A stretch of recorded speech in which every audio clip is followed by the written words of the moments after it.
Welcome back to another episode of the Elite Investor Show. I'm joined today by friend and colleague Nick Kamrada. Nick is an iconic Tampa legend in the wholesaling space, and he's grown his real estate investing business, 27 properties, really impressively in the Tampa market the past few years. So Nick, I definitely want to get into the background of some of your sports background, like in college, and how that contributed to your leadership and growth in your business. But before we do all that, let's look into where you started and kind of what's led to you now in your wholesaling business. What led you to real estate? Yeah, for sure. So I was finishing up college right when COVID started, and I had always planned on going into graduate school. I was looking at stuff in the medical field, and then when COVID started and the world shut down, long story short, decided I didn't want to take that path anymore. Yeah. So I started looking into other things that I could do, and I was always interested in real estate, but I had never really looked into the different avenues that I could take in it. So I went to go get my license. And because I figured that was probably the best place to start out. And while I'm in school getting my license, I actually came across Brent Daniels on YouTube. And he was talking about wholesaling. And I basically just went down the rabbit hole and fell in love with the concept of wholesaling. It was like, this sounds way better than graduate school or being a real estate agent. So I'm going to go after this. And so I moved down to Tampa, didn't know anybody, didn't have any connections. I mean, I visited Tampa growing up, so my grandpa lives in Seminole. He snowbirds between Ohio and Seminole. So I had grown up visiting the area, but I didn't know anybody. I'd always loved it. So when I came up and decided that I was going to do wholesaling, I was looking at different markets, and I was like, well, Tampa looks like it's a pretty booming market. And I've always wanted to live there, so let's just go down and start calling. So I moved down, started making phone calls. It took me about 3 months to get my first deal, but then I closed my first deal, and then over the next 12 months was able to do about $500,000 in assignment fees. And then fast forward to today, I have a team of 8 full-time employees, 6 of them being virtual assistants in other countries. So Wow. Okay, is it cool if I rewind for a second? Yeah, of course. Okay, so what year did you move to Tampa? 2020. 2020. First deal took you 3 months. And then in the year following that first deal, you did $500,000 of top line revenue? Yes. That's pretty impressive. Were you invested in any kind of education or guidance to get you that first $500,000? Yeah, so I actually joined Brent Daniels' mentorship program, the TTP program. So that was the mentorship program that I kind of got my start with. Wow. Yeah, that's great. Okay. Why Tampa? Like you just kind of were looking at it on a map, or like you saw that it was a hot market, kind of a somewhere in between? Well, first of all, I'm from Michigan, and I hated the weather up there. Yeah. Michigan's great for about 3 months a year. The rest of it is pretty brutal. I had always loved the Tampa area, and then was just looking at different markets, and Tampa seemed like it was a booming market, and like I said, I kind of wanted to live there. So actually, when I was growing up playing baseball, I always wanted to play for the Rays, because like I said, I was growing up visiting my grandpa in the winter times. Yeah. So I fell in love with the Tampa Bay area as a kid, and then it seemed like as good a market as any to start wholesaling in, so I just went for it. Cool. So you grew up playing baseball. You played baseball throughout college, right? Yes. How do you think some of those lessons playing a team sport kind of relate to how you lead in your business today, or how you've grown your business? The thing is with sports, I think especially at the collegiate level, it's an all season, all year long thing. There is no off season, right? Yeah. So even in the off season, we were doing practice. We had practice 6 days a week, and each weekend we were scrimmaging for 18 innings every weekend. So it was very structured all the time. And even on the one off day, we still had workouts, conditioning, all that stuff, right? So what I found, an advantage that it kind of gave me coming from that background was that, and obviously we have the one goal of winning the conference championship, right? And making it to the NCAA tournament. But it's that's one big lofty goal, but you have a bunch of little things that you have to do day in, day out. And if you slack on those little tiny things, then you're not going to reach this big lofty goal that you have, right? So I think taking that from sports into entrepreneurship and business, it allowed me to very much laser focus on what I have to do day in and day out to be successful, which is the boring stuff, right? That's, as entrepreneurs, the things that make us successful are usually the things that are the most boring and the things that most people don't want to do.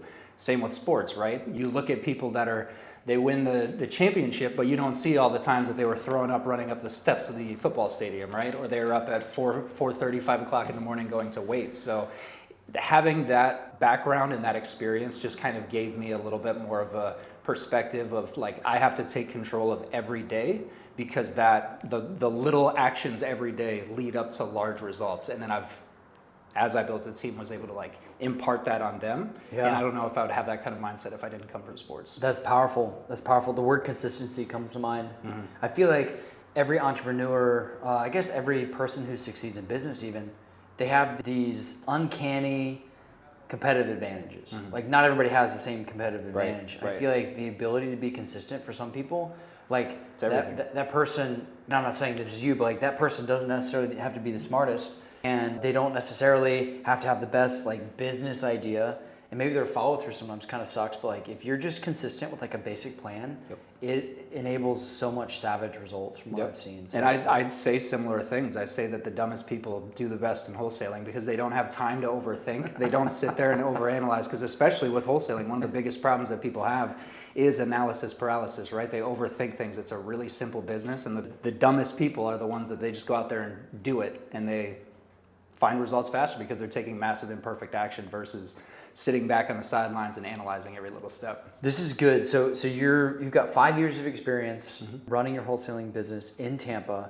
What do you think has been the hardest years so far? Because we've seen a little bit of a market cycle. 2020 to now is way different. Oh yeah. Yeah. So what do you think were the best years? What do you think are the hardest years? And kind of how did you see that landscape change? Man, well, the best years were definitely the first like 2 years that I was in the business, because that was when, I mean, you could have a lead that denied your offer in September, and then you call them back in November and you give them their asking price because the market has appreciated so much, right? So it was just like, being able to get wholesale deals, all you had to do was get a slight discount because you could always find somebody to pay more, right? That's completely changed. So that's been the biggest thing, is going from it. I think that it helped us because I built it from the ground up of like having the conversation, like cold calling, pre-qualifying sellers from the very basement, rather than some of the, the other strategies that are like micro flipping and other things, which there's no problem with that. But in a market that shifts to where there's less deals out there and it's a lot harder to find deals with spreads, going direct to the seller allows you, and focusing on people that actually have distress and problems, that allows you to kind of survive the market shifts. Because there's a lot of wholesalers that what's the saying, that like when the tide goes out, you find out who's been swimming naked. I think that there was a lot of that over the last couple of years. A lot of it is just from foundational, like I said, in the first couple of years, 2020, at least the time that I was in the business, 2020 to the early part of 2022, all you had to do was find a little bit of a discount. You could always find somebody to buy it for higher, but now you actually have to get real deals and real discounts.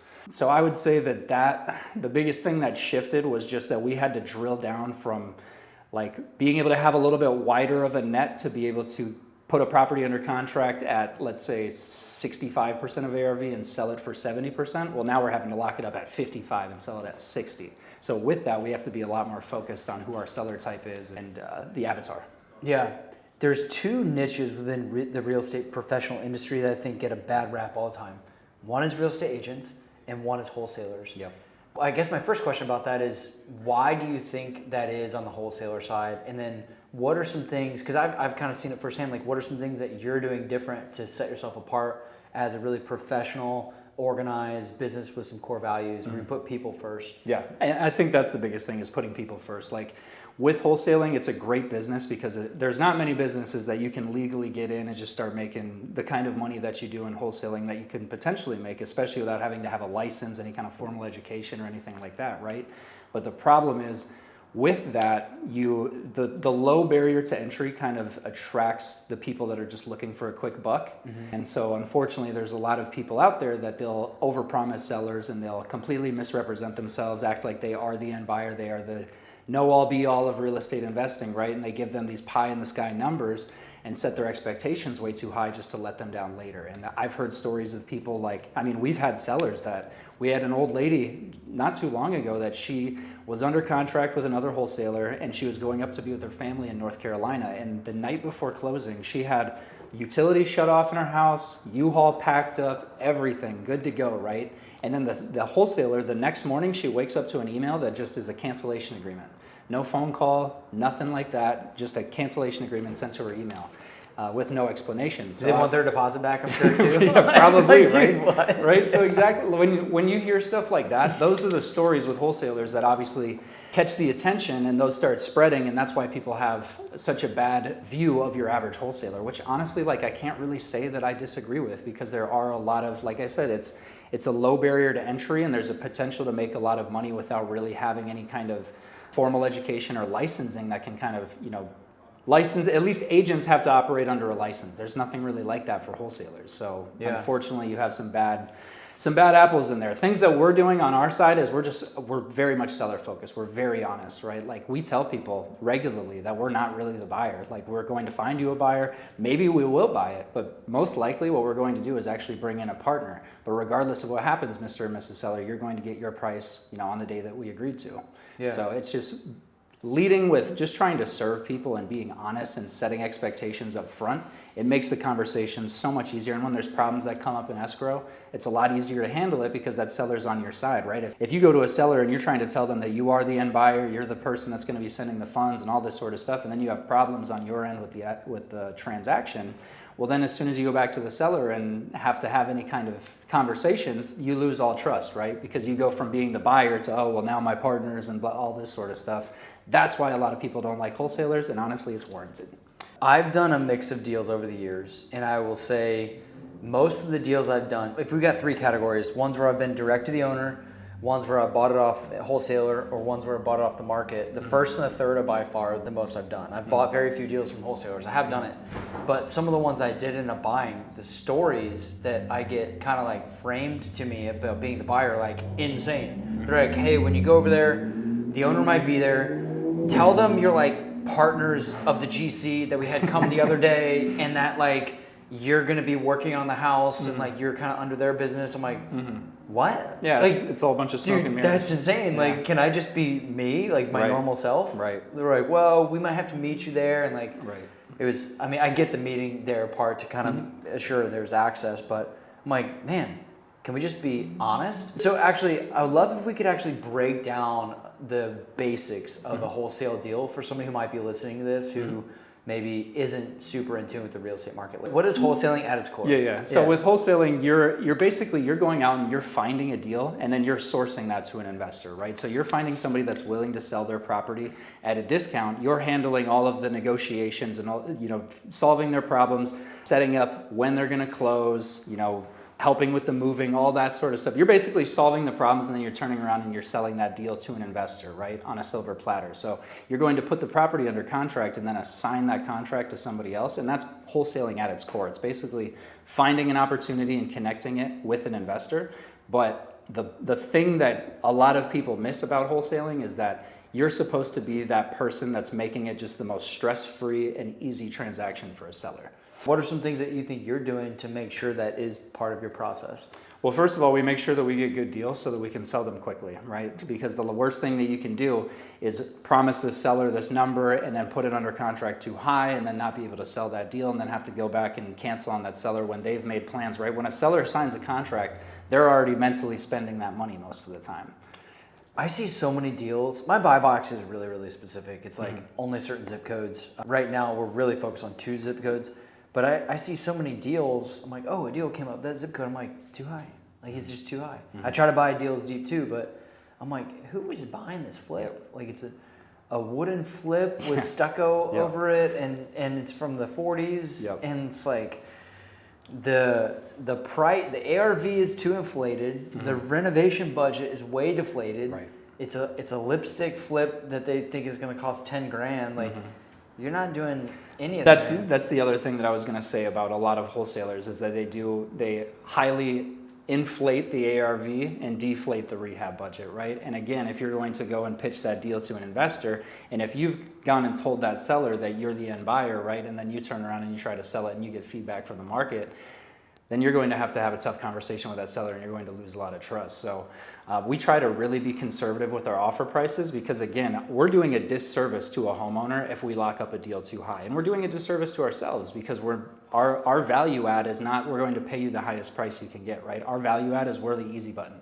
If you want to get the most you can possibly get for a property, hire an agent, put it on the market. That's what they're for, right? If you want an easy, simple transaction that is stress-free and pretty much hands-off for you, that's what we're for. We tell people all the time, we are the easy button. If your biggest thing is price, we are not your buyer. But if you want the easiest transaction you've ever had, that's where we come in. That's really good. I also believe that people in sales, and really like in real estate, pretty much everyone is in sales, that you should be qualifying your leads, like grading your leads. And if a lead is like, I just want to make sure I get the top price, like it's kind of disqualified lead. Yep, absolutely.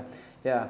You kind of started out, I presume where most people start out, as a solopreneur. You're like trying to figure these things out yourself. You're doing all the acquisitions. You're doing all the transaction coordination. You're doing the dispo. as a leader now, you have people within different sectors of your business. Where do you spend your time and focus as kind of the leader of the organization? With the bigger picture stuff, right, looking at just trying to make sure that our marketing is doing what it's doing. I'm trying to make sure that we're getting the leads in the door, that we're from a week-to-week basis, because again, right, we're looking at, we have this big lofty goal, but it comes down to what do we do every day, what do we do every week. So my biggest thing, I'm helping other investors, so that's probably a lot of the thing that I spend most of my day-to-day doing as far as like time spent.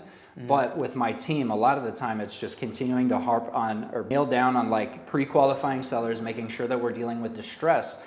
And then when we do have distressed homeowners, we're actively working to solve their problems, right? Whether it is not even always us buying the house. Sometimes it's us referring them to an agent or referring them to a contractor. If they're going to fix up the property and they have the means and the ability to do it, well, then we're going to connect them with a contractor that can help them out. If they decide in the meantime that they're not going to, then that goes a long way of building rapport with them to where if they decide they're not going to work with a contractor and they're going to sell their house, we're probably going to get that deal, right? So it's trying to impart the vision on the team, right? Train them, give them resources to make them more effective at their job, but really just trying to keep the big goal in sight, but at the same time focus on the daily and the weekly things that we have to do to get to that main goal. That makes sense.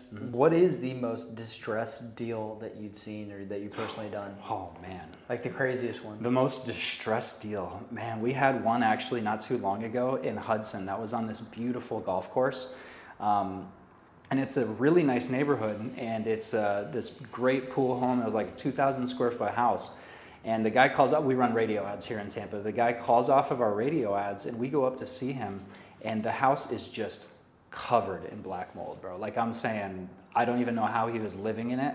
Was he sick? Yeah, he was definitely sick in a few different ways. I went into that house and the first thing that he said was, "I'm sorry for the piss."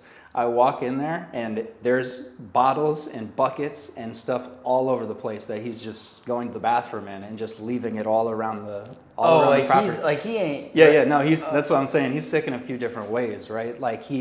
And it was a tough situation because obviously you feel bad for the guy, but like I was standing in the house talking with him, and I was watching like roaches crawl across his lap, and he didn't even notice. Is that nasty? It was that bad, dude. Was he like a hoarder too? Was there shit everywhere? Yeah, stuff everywhere, trash everywhere. Oh man. And he was in a tough situation. He couldn't leave the house because he didn't put gas in his car. He was like an Uber driver. He had a couple of injuries and stuff to where he couldn't drive, and then he got so low on money that he couldn't even put gas in his car. So he basically was just sitting in his house in squalor. So that we see some crazy stuff, right? So you see stuff like that. We've seen plenty of, crack houses where I've walked in and I've seen people laying on the ground with needles in their arms, all that sort of stuff. But a lot of the time, those comes with the biggest problems. Those kind of deals come with the largest problems to solve. Yeah. And those are the most rewarding and a lot of the time the most financially profitable. Yeah. And I mean, you're providing a genuine service where you're helping people deal with how terrible this situation is. Exactly. Yeah, because any realtor is going to walk into that house and run away. I'm saying like that house that I'm talking about was the first time I ever threw away my clothes from a house. It was that bad. I threw away my clothes from a house. I'm not kidding. It was that bad. Did you wear a branded shirt to it? Did you have to? It was a 27 Properties T-shirt. I had to get a new one. Okay, so I had a question. Mm-hmm. Where did the 27 Properties name come from? Yeah, so 27 Properties actually, one of my best friends from high school, actually Jared's brother, Jared Prevost's older brother. Obviously, a lot of you guys know him that are watching. His older brother was one of my best friends in high school, and he was number 27 on the football team, and he actually passed away our sophomore year of high school in a four-wheeling accident. And his number became pretty iconic around the school. Like there's still a plaque with the number 27 at our high school football stadium. And so when I moved down, I wanted to honor him. So that's what I named the company. And it was full circle that Jared ended up working for us a couple years later. Yeah, wait, so Jared and you went to the same high school? Mm-hmm. I didn't know this. Yeah. How did I not realize this? I don't know. So Gabe, have you met Gabe, my acquisition manager? Yeah. Yeah, so he was also, we went to the same high school together too. We met in like 5th grade. And have been best friends ever since then. And then Jared's older brother was our other best friend, right? We were hanging out every day in high school. And then unfortunately he passed away our sophomore year. And so that's where that name came from. But yeah, Jared is a couple years younger than me. He was in the same grade as my younger sister. Wow. All interconnected, man. I didn't realize this. Yeah, it was pretty cool. Okay. All right. Where do you see 27 properties going this year? Like, what are some of your goals with the way the market is right now? What are some things like you're specifically working on? Yeah, so we just hit $1 million last year for the first time, so I'm trying to get us to 1.5 this year. And a couple of things that we're doing for that is we're actually expanding into Orlando. We're going to start doing some deals in Orlando as well. The whole time we've been focused just in the Hillsborough, Pinellas, Pasco, Sarasota, Manatee counties, which we've obviously been able to do enough deals in there, but I'm just looking to expand and go into Orlando and maybe open up some other opportunities there. So that's probably the biggest thing. I'd like to see us do $1.5 million in assignment fees. I'd like to start doing a good amount of deals in Orlando, and then personally, I'm starting to help out a lot of wholesalers, and that's been super fulfilling. And that's something that I've been taking a lot of pride in lately. That's awesome. That's awesome. What else has you excited? Maybe outside of work? Golf. Golf? I'm golfing all the time, man. And I still suck. That's the most frustrating thing. That's why I can't golf. I can't golf. Like, I'm impatient. I want results now. Yeah. I refuse to golf. So here's the thing with me and golf. So I've been invited maybe to, like, what is that? Top Golf. And I'm like, I'm really bad. People are like, you can't be that bad. Come on, like it'll be great. And then I show up there like, damn, dude, you really are really bad. Oh, you weren't I'm talking like horrendous. And it's just like, it's not. Are you whiffing? Are you swinging and missing? Dude, I'm missing, or like it connects, and like people are at risk for injury. Hits the little box like behind me. Yeah, there's some weird stuff. But I'm like, it just, the experience is not enjoyable. Yeah. And so I just kind of refuse to do it. It's a tough game. It's a tough game. I agree with you, man. I'm not very good at not being good at stuff, and I go out there every week, and I feel like there's some times where I feel like I'm getting a little bit better, but then I'll go out and I'll have a blow up game, and I'm just like, why am I even here? Why do I even do this? But then the next week, I'm like, all right, can't wait to go out and go off again. Yeah, so I kind of feel like as an entrepreneur, sometimes you deal with these like massive problems, and sometimes that is your dose of like, you might not be as good as this as you once thought. So for my outside work activities, I try to stack up things that are like, they're little wins, so I can get that little like hit. Like, people tend to enjoy the things that they know they're good at and they can do with some level of success. And like outside of work, it's like, we can do those things. Yep, 100%. Yeah. I should probably take a play out of that playbook, because I go to the golf course and just get angry at myself for 5 hours, but it's fun somehow. For some reason, I just keep going back. Yeah. Yeah, so it's interesting to me. I feel like entrepreneurs that are trying to grow, they either invest in some kind of education early and they realize the results of that, and they're kind of like always will be doing that, or they wait years and then they do it, and then they're like, I should have done this long ago. But you went into that early. What was kind of your calculus to make that decision at the time? Well, I knew that I knew nothing.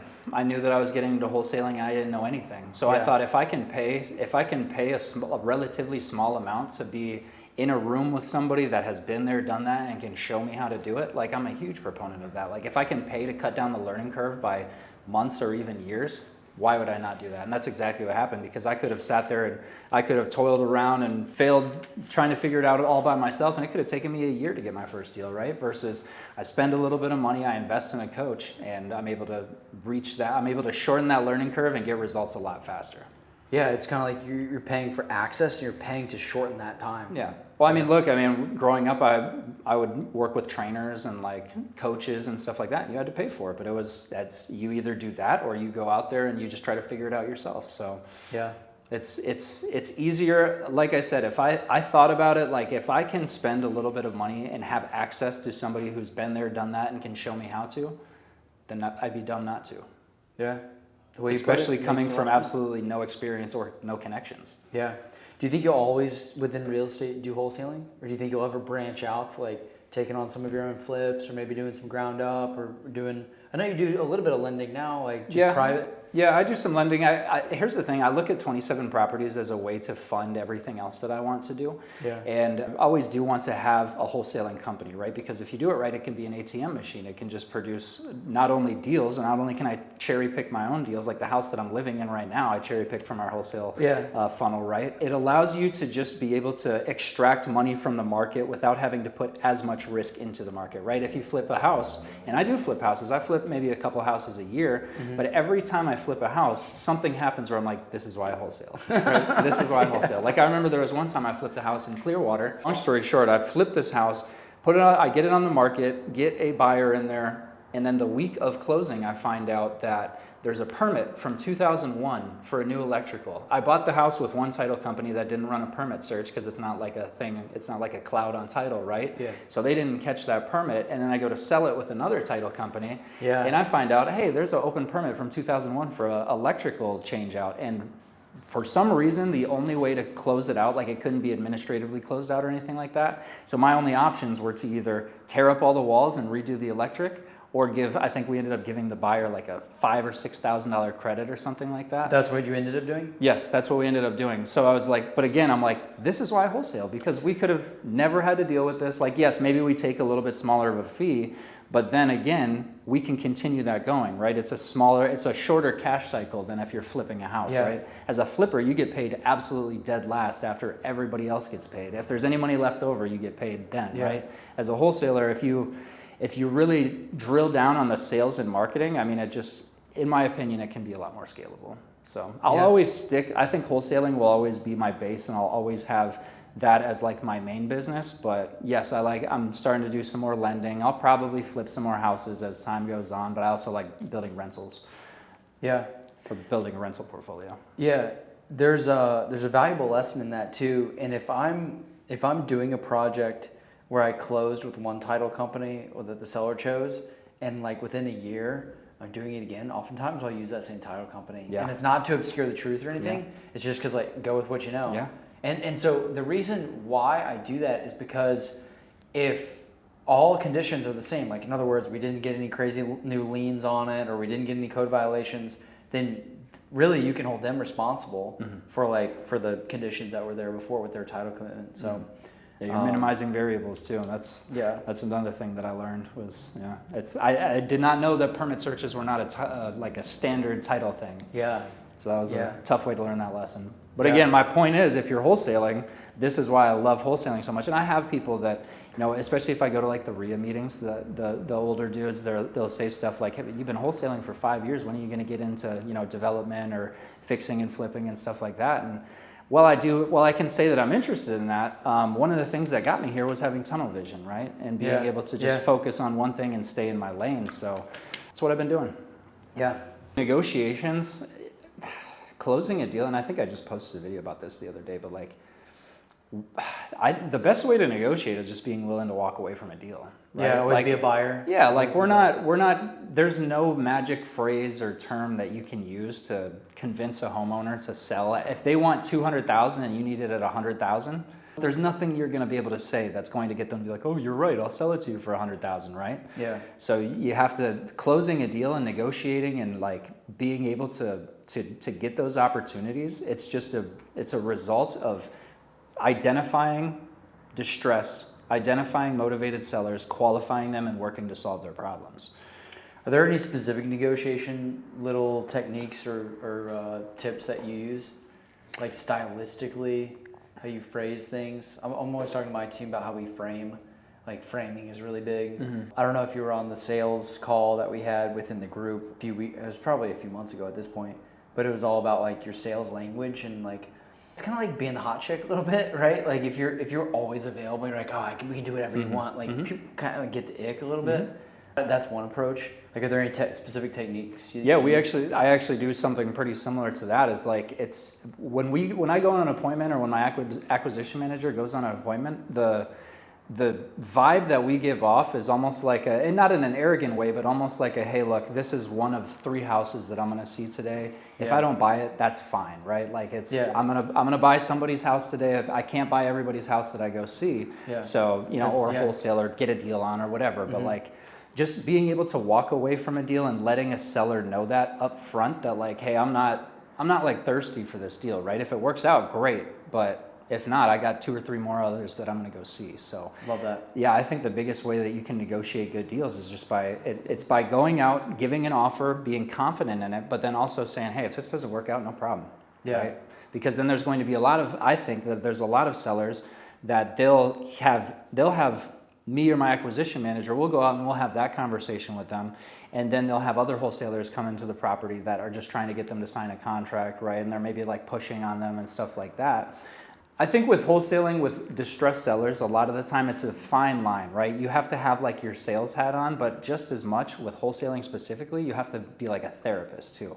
You're almost there to like break down all of the barriers that are preventing them from selling and almost like present the options to them of listing with a realtor or fixing up the house with a contractor. Like you're presenting it to them, well, why don't you just do this?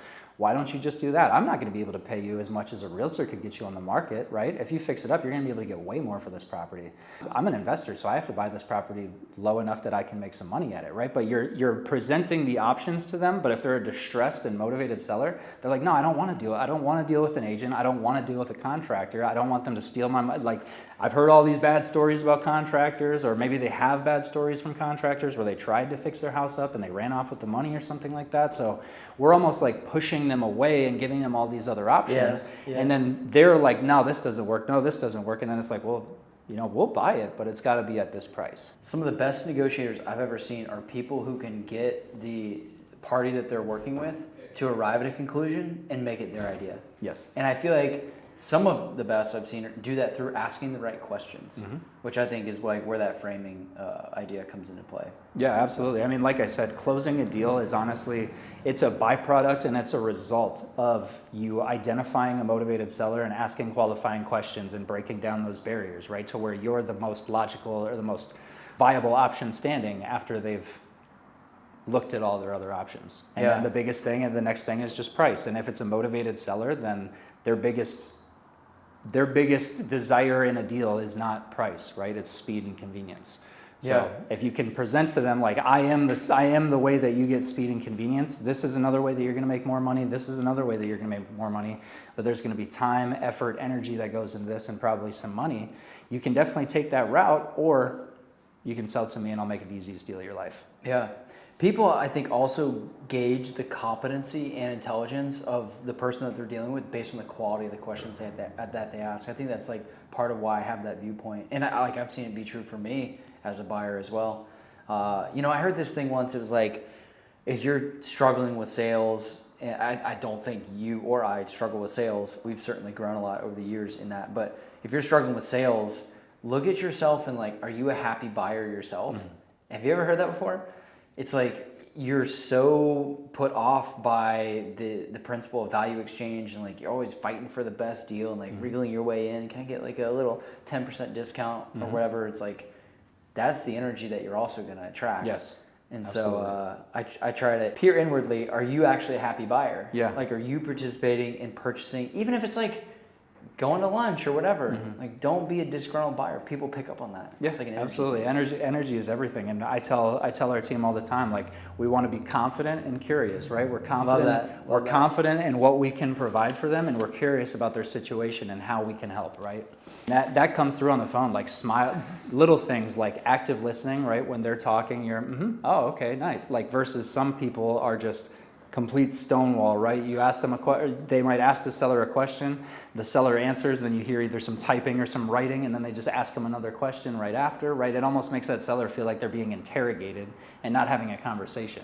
Versus if you're smiling on the other end of the line, you can tell when somebody's smiling and you're on the phone with them, right?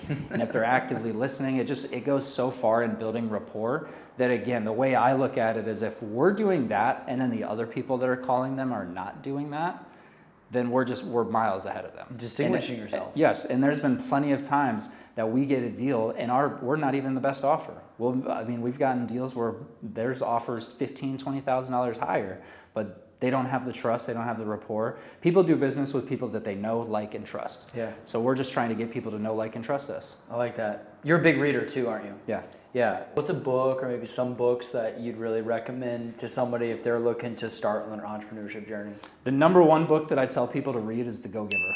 I love The Go-Giver. Yeah. That changed my life. A couple other ones that I really like are The One Thing by Gary Keller, which basically says like, hey, there's so many things that you can do to be successful, but there's one thing that you can do that will make everything else either irrelevant or easier. I think that's really big for wholesaler or for entrepreneurs, and for me specifically with wholesaling. I know a lot of people when they're getting started in wholesaling, they're like, all right, well, I need to call for, or I need to generate leads, but I also need to build a buyer's list. I also need to meet title companies. I also need to work on my logo, work on my website. I need to go network, doing all this sort of stuff. And it's like, yes, like theoretically, all that stuff does need to be done. But what will make all that easier? Getting a deal. Yeah. Finding an opportunity, because if you find an opportunity, well, you're going to have people that are going to help you. If you need help getting that deal contracted, finding a title company, finding a buyer. I mean, that's what I did. So when I first started, actually, the dispositions manager for my company now, he was a dispositions manager for another company when I first got started. And I didn't even worry about dispo. I didn't worry about building a buyer's list or anything like that. I was just going out and talking to sellers and getting properties under contract. I'd pass it to him.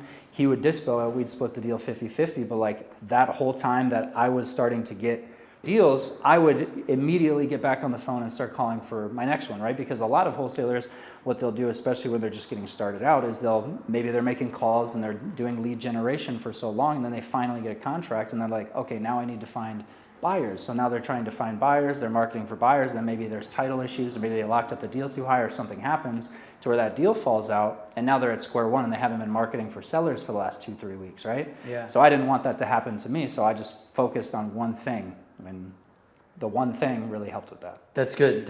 I have a fundamental belief in real estate. There are two key things that are highly valuable that likely in real estate will never go away: finding the deal, finding the money. Mm-hmm. And the best deal always finds the money. Yes. And so like then in that equation, finding the deal becomes more important. Yep. So a good deal will always find the right investor, Yep. buyer, partner, all those different things. I don't remember who it was, but I heard somebody say something almost exactly like that. It's good deals don't look for money. Money looks for good deals. Yeah. So if you find a good deal, you don't got to worry about finding a buyer. Yeah. I have a deal around the corner for me in my neighborhood. I love to invest in my own backyard. Like if I could buy a house right next door, I love that kind of stuff. Mm-hmm. It was kind of a weird situation. It was like a deal that was on the market, and then it went off market, kind of like some weird title issues and stuff. And I was actually talking to Alex Jandik. He's been on the show. He's in the group. And he was like, actually looks like it just sold to this other investor. I was like, oh, he lives on my street. So I texted him. I was like, hey, Wayne, what'd you get this for? And he was like, I'll tell you, but you have to guess. And so I guessed low. He got it for like $350,000. This was just today. Mm-hmm. And I was like, that's actually a pretty good price. Are you willing to partner on it? Like I'm willing. I mean, that's a good enough price for like we can make something happen together, and we can see that business plan through. Because like you're not going to sell it to me. You already got it for your price. But exactly, good deals don't look for money. Money looks for good deals. What other tips would you give to somebody who's maybe either starting out or a year or two into their entrepreneurship journey? Like actually, if you could go back and give the younger version of Nick in 2022 some advice based on what you know now in the additional 3 years that have transpired, what would you say to him?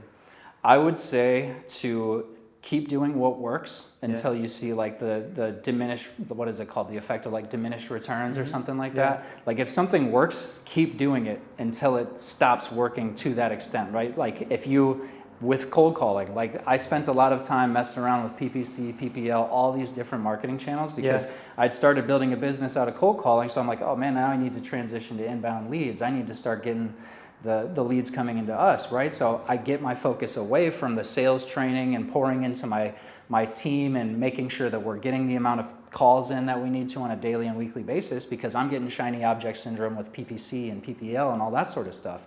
And that really stunted our growth, honestly, from I would say like 2022. If we would have really focused on cold calling, the channel that we had already established that was already working, if we just continued to improve on that and pour into that rather than trying to do these different marketing channels, we probably would have had the results that we had in 2024 earlier. Yeah, right? That's good. No, that's good. So if you found something that works, keep doing it. Like it's really hard to get another marketing channel up and running and stable. So if you already have one, get better at it. Yeah. Do more of it. A little bit of trust the process there. Exactly. Yeah. Yep. What about if we went back even further? What would you tell yourself, like a brand new starting out entrepreneur? Was that the same advice? Yeah. Well, so I tell people all the time that there's three main mistakes that a lot of wholesalers make. The first one is inconsistent marketing, right? Mm-hmm. They're straight up not marketing every day, or one day they're doing cold calling, or maybe 1 week they're doing cold calling, then driving for dollars, then direct mail, then SMS, like all this other stuff, right? They're either inconsistent with their channel or they're inconsistent with their efforts. That's the biggest mistake. So the first one is just to obviously always be marketing, whatever it is, always be improving that one marketing channel. Don't go into different ones. Find one marketing channel and get good at it. Be consistent with it until you see results. The second biggest mistake that I see wholesalers making is spending too much time with bad leads, right? You need to qualify those leads. It's just as important to be able to disqualify a seller as it is to qualify a seller, because a lot of people, they spend so much time with bad leads that they lose the good leads in them, right? Because especially there's bad leads, man. Some of the old landlords in Pasco County that want more than retail for their properties that they haven't updated in 40 years, they'll talk your ear off. They'll talk to you for 2-3 hours, and you might think that it's a lead because it's a homeowner that's willing to talk to you about selling their house, but that's not getting you any closer to a deal. Dude, I see that with agents all the time too. They're like, I just had my third or fourth listing appointment with this person, and they want like more than the market would support. And they want another like consultation, and maybe like they want to see if I would throw in like my staging as part of like my costs, and they want to pay less than 2% commission. I'm thinking about doing it. I'm like, is this in line with like the vision that you have to grow your business for the future? Like, right. Well, no. Stop. Right. Stop. Like, I'm not saying that people who want to get the best deal are bad. I'm not saying that. But there's a threshold at which for a new client coming in, like I have my license. I don't work with too many clients anymore, but unless you're a personal friend or I already know you and I want to take care of that really under $500,000, like that's just not really a space I want to be playing in anymore. Obviously the exception is like if we know each other already. And the reason why is because now I can preserve my time to focus on things that help others in a more, I guess, powerful way, because I have a team of agents that I can help. You guys do all those deals if you want. Do the deals at $1 million. Like I don't need to do all the client deals. Yep. But yeah, I would agree with that. I mean, it's like the more time that you're spending with bad opportunities, the less time that you're able to spend with good ones. Yeah. So you might be able to get a deal every once in a while if you're spending as much time with bad leads. But if you took all that time to qualify your sellers a little bit better and focus on distressed homeowners that have problems that you can solve, like the time spent to the output to the results is just going to be way better. Yeah. Get really clear on the things you say no to. Yes, I encourage absolutely. people to do that, especially as they grow. I think it actually becomes more important as you grow.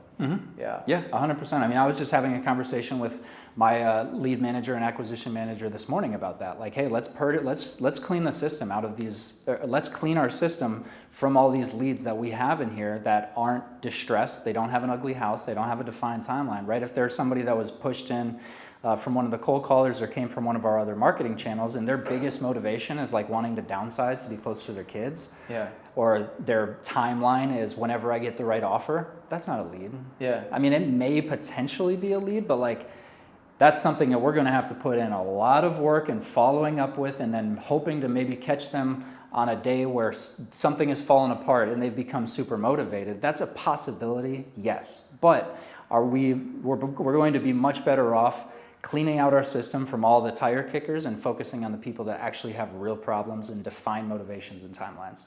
Focus. A lot of the session has been about focus. You talk about tunnel vision, getting you to where you're at now.